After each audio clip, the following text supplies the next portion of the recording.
dalam pendidikan. Kali ini kami dari kelompok 11 akan presentasikan hasil kerja kami, yaitu konsep dan implementasi kebijakan pengelolaan hubungan sekolah dan masyarakat. Sebelumnya izinkan kami memperkenalkan diri terlebih dahulu. Kenalkan, nama saya Siti Fitriani, saya Ayu Ariyanti. Baik, sebelum memulai materinya kita bahas dulu kuis 11, yaitu tentang konsep pengelolaan hubungan sekolah dan masyarakat. Soal nomor 1, apa yang dimaksud dengan hubungan sekolah dengan masyarakat? Jawabannya C, interaksi dan kerjasama antara sekolah dengan masyarakat, termasuk orang tua siswa, tokoh masyarakat, dan lembaga di sekitar sekolah. Nomor 2, tujuan utama dari pengelolaan hubungan sekolah dengan masyarakat adalah, jawabannya adalah C, meningkatkan dukungan dan partisipasi masyarakat dalam upaya meningkatkan mutu pendidikan. Nomor 3, siapa yang berperan penting dalam menjalin hubungan antara sekolah dan masyarakat? Jawabannya C, kepala sekolah, guru, siswa, dan komite sekolah. Nomor 4, apa yang termasuk dalam bentuk partisipasi masyarakat dalam pendidikan? Jawabannya adalah C, memberikan dukungan moral, materi, dan tenaga dalam kegiatan pendidikan.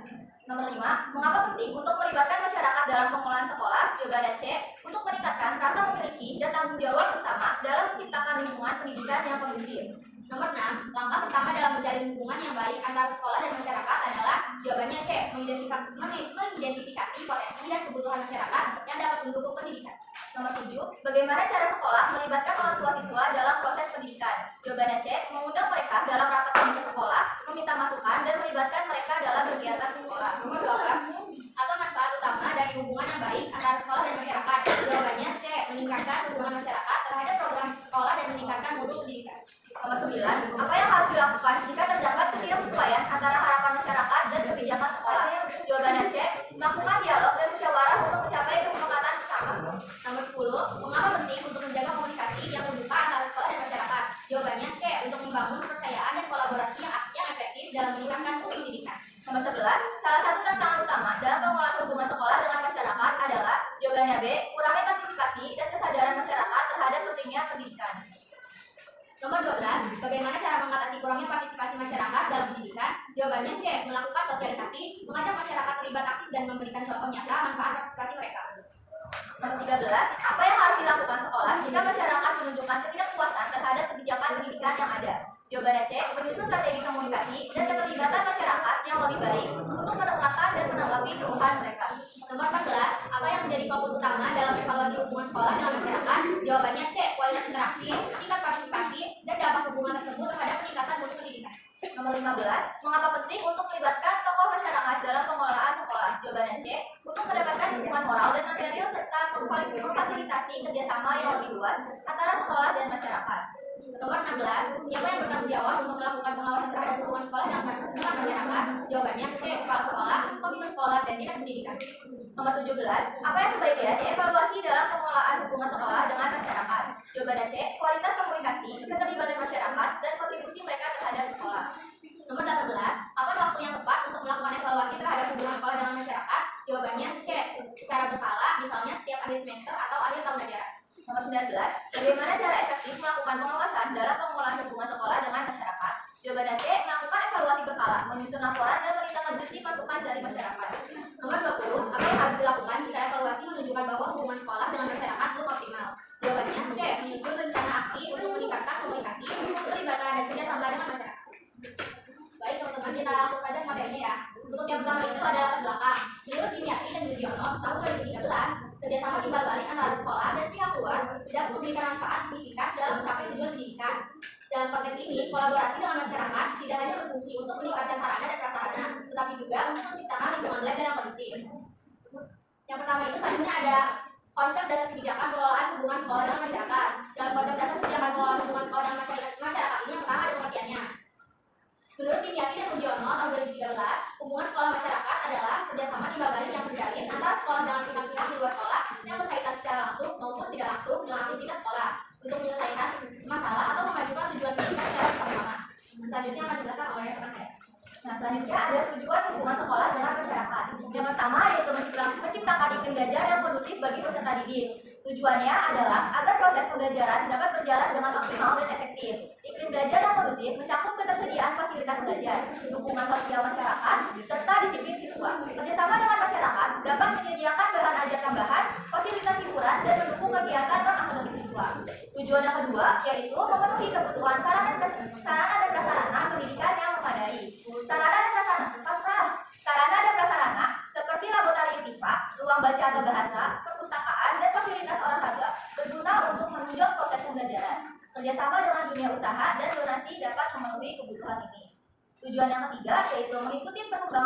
pengetahuan dan teknologi. Kerjasama dengan industri atau institusi dapat mensinergikan kurikulum dengan kebutuhan industri dan mengimplementasikan teknologi terkait dalam pembelajaran. Tujuan yang keempat, mengembangkan budaya serta nilai-nilai yang dijunjung oleh masyarakat. Kerjasama mensosialisasikan budaya daerah seperti tradisi, seni, kuliner, dan pesan moral kepada siswa. Tujuan yang terakhir yaitu mewujudkan tujuan nasional pendidikan, yakni mencerdaskan kehidupan bangsa, seperti dalam Undang-Undang Nomor 20 pada tahun 2003. Kerjasama antara unsur pendidikan dan masyarakat sangat dibutuhkan untuk merealisasikan tujuan tersebut. Selanjutnya yaitu pentingnya hubungan sekolah dengan masyarakat. Yang pertama yaitu terciptanya sinergitas kepentingan pendidikan. Hubungan yang saling mendukung antara sekolah dan masyarakat dapat menghasilkan program-program pendidikan yang sejalan dengan kebutuhan pemangku pendidikan. Hal ini penting untuk menjamin relevansi dan berkelanjutan pendidikan. Yang kedua yaitu dukungan dana dan sarana prasarana. Partisipasi masyarakat dalam bentuk donasi, hibah, ataupun sumbangan secara finansial ataupun non finansial sangat dibutuhkan untuk pengembangan pendidikan. Selanjutnya yang ketiga yaitu pemenuhan harapan masyarakat akan lulus sekolah. Umpan balik dari masyarakat tentang profil lulusan yang diharapkan perlu direspon sekolah. Hal ini meningkatkan relevansi kurikulum dan kualitas lulusan. Baik, yang selanjutnya adalah dasar teori. Dasar teori yang pertama itu ada teori partisipasi. Menurut Pulawa tahun 2007, partisipasi adalah proses penyertaan aktif seluruh warga masyarakat dalam merencanakan dan mengelola program pembangunan. Hal ini berlaku dalam hubungan sekolah dan masyarakat. Untuk dasar teori yang kedua ada teori kemitraan. Menurut John W. Gardner tahun 1990, kemitraan adalah kerjasama timbal balik antara organisasi-organisasi yang mempunyai kepentingan yang sama dalam mencapai tujuan bersama secara demokratis. Untuk dasar teori yang ketiga ada teori jejaring sosial. Menurut Kurt dan Sutton, jejaring sosial penting dalam membangun hubungan yang saling mendukung dan menguntungkan antara berbagai komponen masyarakat termasuk sekolah. Dan dasar teori yang keempat ada teori pemberdayaan masyarakat. Menurut Freire tahun 1993 menyatakan pentingnya melibatkan masyarakat sebagai subjek pembangunan melalui proses partisipasi aktif dalam merencanakan dan melaksanakan kegiatan pembangunan. Untuk yang selanjutnya ada kebijakan pemerintah yang mengatur hubungan sekolah dan masyarakat. Kebijakan pemerintah yang mengatur hubungan sekolah dan masyarakat ini ada dalam tingkat nasional dan tingkat daerah. Untuk tingkat nasionalnya itu yang pertama terdapat dalam UU Nomor 20 tahun 2003 tentang sistem pendidikan nasional. Terus yang kedua ada di dalam Peraturan Menteri Pendidikan dan Kebudayaan Nomor 23 tahun 2015 tentang standar pengelolaan satuan pendidikan. Sedangkan dalam tingkat daerah terdapat di dalam Perda Provinsi DKI Jakarta Nomor 8 tahun 2010 tentang rencana pembangunan jangka menengah daerah. Dan yang kedua ada di dalam Perwa Kota Bogor Nomor 11 tahun 2013 tentang rencana strategis pemerintah kota. Selanjutnya ada model-model pengelolaan hubungan sekolah dengan masyarakat. Yang pertama itu ada model partisipasi masyarakat. Masyarakat terlibat secara langsung dalam perencanaan, pelaksanaan, evaluasi program secara sekolah melalui forum komunikasi seperti komite sekolah. Selanjutnya model yang kedua ada model kemitraan. Sekolah dan masyarakat atau kelompok saling bekerjasama dengan pembagian peran yang jelas demi kepentingan bersama. Untuk model yang ketiga ada model pendidikan masyarakat. Sekolah terlibat dalam menyebarluaskan pemberdayaan dan pendidikan kepada komunikasi luas. Dan untuk model yang selanjutnya ada model hubungan masyarakat. Sekolah juga berkomunikasi dua arah dengan masyarakat melalui media dan event untuk meningkatkan citra dan lingkungan. Selanjutnya yaitu implementasi kebijakan pengelolaan hubungan sekolah dengan masyarakat. Yang pertama ada tantangan dalam hubungan sekolah dengan masyarakat. Tantangan pertama yaitu konflik kepentingan. Sering terjadi konflik kepentingan antara sekolah dan mitra kerja sama akibat perbedaan tujuan dan sasaran. Yang kedua yaitu koordinasi dan komunikasi. Sering terjadi konflik kepentingan antara sekolah dan mitra kerja sama akibat perbedaan dan tujuan sasaran juga. Yang ketiga yaitu keterbatasan sumber daya. Keterbatasan sumber daya manusia dan keuangan dari masyarakat menjadi kendala pelaksanaan program. Yang keempat yaitu partisipasi masyarakat, yaitu belum optimalnya keterlibatan dan partisipasi aktif masyarakat menjadi tantangan utama. Yang terakhir yaitu perbedaan visi dan misi sekolah belum sepenuhnya sejalan dengan harapan masyarakat. Yang selanjutnya adalah faktor-faktor keberhasilan hubungan sekolah dengan masyarakat. Yang pertama ada komitmen kepala sekolah, yaitu komitmen kepala sekolah sebagai pemimpin dalam membangun dan mengelola hubungan dengan masyarakat. Yang kedua, keterlibatan aktif semua pihak, yaitu partisipasi dan inisiatif siswa, orang tua, guru, dan masyarakat dalam setiap program. Yang ketiga, ada jejaring dan kemitraan, terbangunnya jaringan kerja sama dengan berbagai instansi internal maupun eksternal. Yang keempat, yaitu komunikasi dan koordinasi, yaitu terjadinya komunikasi dan koordinasi yang baik antara semua komponen. Yang terakhir, yaitu program dan kegiatan yang sesuai. Program kerjasama yang sesuai dengan kemampuan dan kebutuhan pihak sekolah dan masyarakat. Selanjutnya yaitu peran stakeholder dalam membangun hubungan dengan sekolah dengan masyarakat. Yang pertama yaitu kepala sekolah. Kepala sekolah berperan sebagai pemimpin dan mengendalikan program kerjasama, mengkoordinasikan seluruh komponen sekolah, membangun komunikasi dengan stakeholder. Peran stakeholder yang kedua yaitu guru berperan terlihat langsung dalam kegiatan kerjasama, mengembangkan kurikulum yang responsif, dan meningkatkan kualitas proses pembelajaran. Yang ketiga yaitu ada siswa. Siswa berperan mengembangkan kreativitas dalam kegiatan sekolah, terlibat dalam kegiatan belajar di masyarakat, dan memperkenalkan potensi sekolah ke masyarakat. Yang keempat ada orang tua. Orang tua berperan sebagai memberikan masukan untuk pengembangan sekolah, terlibat dalam program penghimpunan dana dan membina serta mendukung anak didiknya. Yang terakhir yaitu masyarakat, memberikan bantuan sarana atau prasarana sekolah, membina dan mendorong tumbuhnya minat belajar, dan membantu solusi permasalahan pendidikan. Dan terakhir yaitu evaluasi kegiatan pengelolaan hubungan sekolah dengan masyarakat. Ada beberapa cara yang dapat dilakukan untuk mengevaluasi keberhasilan program yang bertujuan untuk meningkatkan hubungan sekolah dengan masyarakat. Yang pertama ada kuantitatif, yaitu menghitung jumlah kegiatan atau program kerja sama yang dilakukan. Yang kedua, mengukur jumlah partisipasi masyarakat dalam kegiatan sekolah. Dan yang ketiga yaitu menganalisis jumlah sumbangan dana atau barang yang diterima sekolah. Yang B yaitu kualitatif, yaitu melakukan wawancara dengan stakeholder untuk mengetahui tanggapan. Yang kedua, menyebar kuesioner kepuasan pada masyarakat dan pihak sekolah. Dan yang ketiga, membuat analisis dokumentasi seperti catatan, laporan kegiatan, dan media. Yaitu yang ketiga ada indikator kinerja, tingkat kepuasan dan dukungan masyarakat terhadap sekolah, peningkatan layanan dan fasilitas pendidikan yang diberikan, peningkatan prestasi dan pencapaian siswa. Dan yang terakhir itu ada evaluasi berkelanjutan, yaitu dilakukan secara berkala setiap tahapan program, menilai permasalahan dan hambatan yang dihadapi, dan yang terakhir melakukan review dan perbaikan berdasarkan hasil evaluasi. Dengan menggunakan berbagai metode evaluasi tersebut, diharapkan dapat mengukur tingkat keberhasilan program secara objektif dan komprehensif.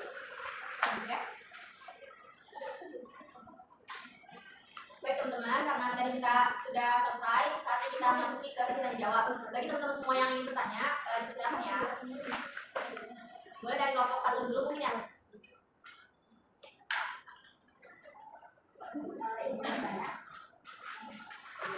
Perkenalkan, nama saya Audra dari kelompok 1. Bagaimana kebijakan pengelolaan hubungan sekolah dan masyarakat dapat membantu mengatasi konflik antara siswa dan masyarakat sekitar. Terima kasih. Baik, untuk kelompok 2, silakan. Dari kelompok 2 itu dalam teori yang masyarakat itu menyebutkan tentang pentingnya keterlibatan masyarakat ya. Nah pertanyaannya itu bagaimana sih contoh nyata keterlibatan masyarakat dalam melaksanakan kegiatan pembangunan tersebut? Terima kasih.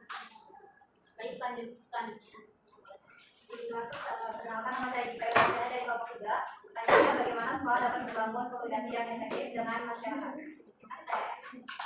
Selanjutnya kelompok 4. Saya perkenalkan, aku Mimi dari kelompok 4. Pertanyaannya, apa strategi yang dapat diterapkan untuk mengatasi perbedaan pandangan atau tujuan antara sekolah dan masyarakat? Yang selanjutnya boleh kelompok 5. Perkenalkan, saya Lina dari kelompok 5. Ini bertanya, peran apa yang dimainkan oleh kepala sekolah dalam mengelola hubungan sekolah dengan masyarakat?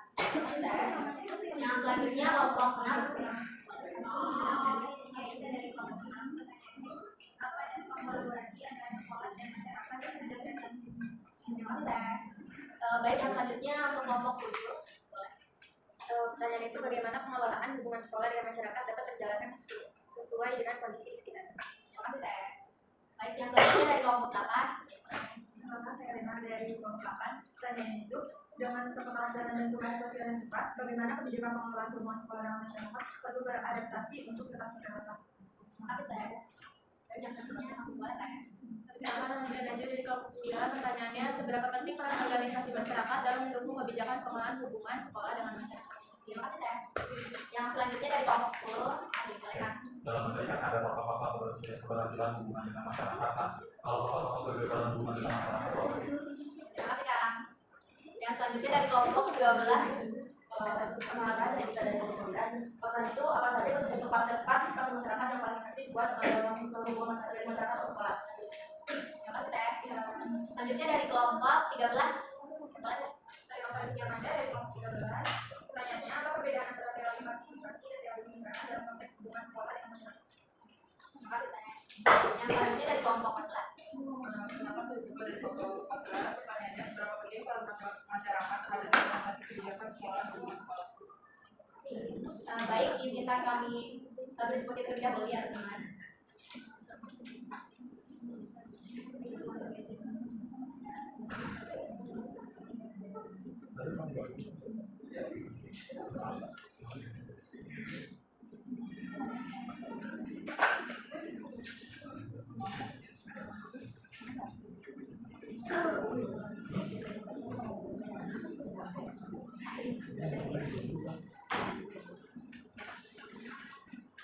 Baik, kami akan menjawab tiga pertanyaan dari para penanya. Yang akan kami jawab itu pertanyaan rombongan 1, 4, dan 5. Untuk dari kelompok 1 itu, bagaimana kebijakan pengelolaan hubungan sekolah dan masyarakat dapat membantu mengatasi konflik antara siswa dan masyarakat kita. Jadi, kebijakan yang baik dalam mengelola hubungan sekolah dan masyarakat dapat menjadi jembatan untuk mengatasi konflik antara siswa dan masyarakat. Beberapa cara yang bisa dilakukannya antara lain ada komunikasi yang terbuka, yaitu membangun saluran komunikasi yang efektif antara sekolah, siswa, dan masyarakat. Ini juga bisa melalui pertemuan rutin seperti forum diskusi atau media sosial. Selanjutnya itu ada melewati pendidikan karakter dengan menanamkan nilai-nilai sosial dan budaya yang baik pada siswa sejak dini. Dengan begitu, siswa lebih memahami pentingnya berinteraksi dengan masyarakat secara positif. Terus cara yang ketiga itu dapat dengan keterlibatan masyarakat, melibatkan masyarakat secara aktif dalam kegiatan sekolah, seperti menjadi relawan atau pengajar. Ini akan mempererat hubungan antara sekolah dan masyarakat. Terus cara yang terakhir itu ada penyelesaian konflik yang konstruktif. Ketika terjadi konflik, sekolah harus segera mengambil tindakan untuk menyelesaikan masalah tersebut dengan cara yang adil dan bijaksana. Terus melibatkan semua pihak yang terlibat dalam proses penyelesaian. Bagaimana kelompok 1? Baik, saya akan menjawab pertanyaan kelompok 4. Kelompok 4 itu, apa strategi yang dapat diterapkan untuk mengatasi perbedaan pandangan atau tujuan antara sekolah dan masyarakat? Jawabannya itu, perbedaan pandangan antara sekolah dan masyarakat adalah hal yang wajar. Untuk mengatasinya, ada beberapa strategi yang bisa diterapkan, yaitu pertama, dialog yang terbuka, selalu siap untuk mendengarkan pendapat dan masukan dari masyarakat. Yang kedua, yaitu mencari titik temu, carilah solusi yang bisa diterima dari semua pihak dengan tetap mengutamakan kepentingan bersama. Yang ketiga, melibatkan semua pemangku kepentingan. Libatkan semua pemangku berkepentingan dalam pengambilan keputusan seperti pemimpin sekolah, orang tua siswa, dan tokoh masyarakat. Nah, strategi yang terakhir yaitu evaluasi secara berkala. Lakukan evaluasi secara berkala terhadap kebijakan yang telah dibuat dan lakukan penyesuaian jika diperlukan. Apakah cukup deh? Cukup, terima kasih. Oke, pertanyaan terakhir dari kelompok 5 yaitu apa dampak kolaborasi antara sekolah dan masyarakat terhadap prestasi siswa? Kolaborasi antara sekolah dan masyarakat memiliki banyak dampak positif terhadap prestasi siswa. Di antaranya yang pertama ada meningkatkan motivasi belajar, yaitu dukungan dari masyarakat dapat meningkatkan motivasi belajar siswa. Yang kedua, memperluas wawasan. Melalui kegiatan kolaborasi, siswa dapat memperoleh pengetahuan dan pengalaman baru yang bermanfaat. Yang ketiga, meningkatkan kemampuan sosial, yaitu siswa belajar untuk berinteraksi dengan orang-orang dari berbagai latar belakang. Dan yang terakhir yaitu menciptakan lingkungan belajar yang kondusif, yaitu dukungan dari masyarakat dapat menciptakan lingkungan belajar yang kondusif bagi siswa. Apakah dari kelompok 5 dicukupkan? Oke, kasih. Baik, karena sudah selesai, izinkan saya untuk menyampaikan kesimpulan dari materi kami. Jadi kesimpulannya itu, hubungan antara sekolah dan masyarakat merupakan elemen krusial dalam mencapai tujuan pendidikan yang efektif. Kerjasama ini memungkinkan terciptanya iklim belajar yang kondusif, pemenuhan sarana dan prasarana pendidikan, serta pengembangan budaya dan nilai-nilai masyarakat. Meskipun terdapat tantangan seperti konflik kepentingan, keterbatasan sumber daya, dan kurangnya partisipasi masyarakat, keberhasilan hubungan ini sangat bergantung pada komitmen sekolah, keterlibatan semua pihak, dan komunikasi yang baik. Dalam pendekatan yang tepat, hubungan sekolah dengan masyarakat dapat diwujudkan secara berkelanjutan, mendukung pencapaian tujuan pendidikan nasional. Cukup sekian presentasi dari kelompok 11. Kurang lebihnya mohon maaf. Wassalamualaikum